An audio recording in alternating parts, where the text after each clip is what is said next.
Hello everybody, my name is Zohir Chaudhry and now we'll talk about how to measure ionizing radiation. So first of all, there are quite a few ways of measuring ionizing radiation and this is pretty confusing. Um, and the objective right now is to understand the various unit of radioactive measure and to associate them with their respective way of measuring.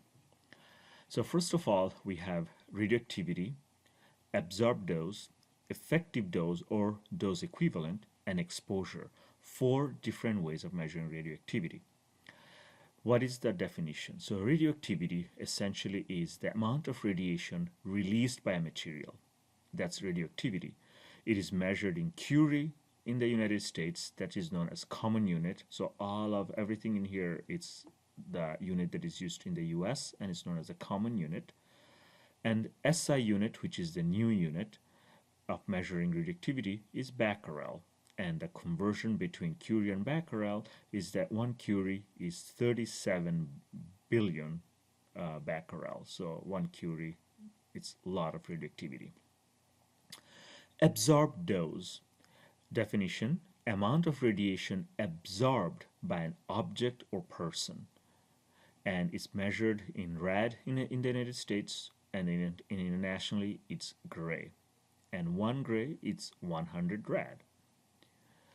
Effective dose or dose equivalent, the definition essentially, or trying to understand it, essentially is how good the absorbed dose of radiation might be at producing an effect. So this accounts for effectiveness or quality of radiation, and thus there is some factors involved in here, which is beyond the scope of this lecture. It also accounts for how the tissue might react.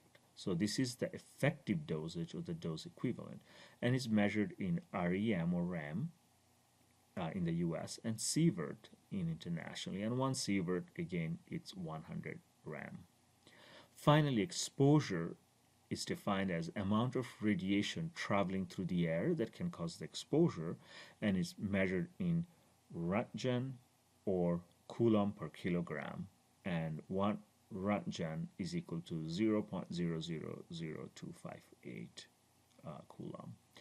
So what is important in here to remember, it's very important to make sure in here that you are able to differentiate each of the different way of measuring with the proper units, and that may require a little bit of time for you to understand.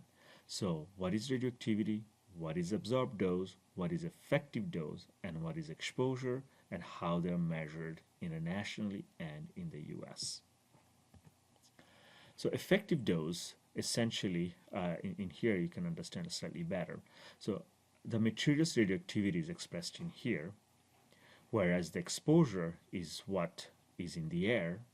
Absorbed dosage is what gets into the object or the person, and the biological effect is what goes into the tissue to cause an effect. So the 4 different way of measuring radioactivity, the exposure to radioactivity, absorbed dosage, and the effective dosage. In here you can see occupational dose limits by the Nuclear Regulatory Commission for different parts of the body are shown in here in milliramps per year. So let's do some quick concept checks. Which of the following unit is a measure of the biological effect of a radiation? C. RAM. Which of the following unit is a measure of an individual's exposure to radiation? A. Roentgen. Which of the following unit is a measure of a material's radioactivity? D. Curie. Okay, thank you.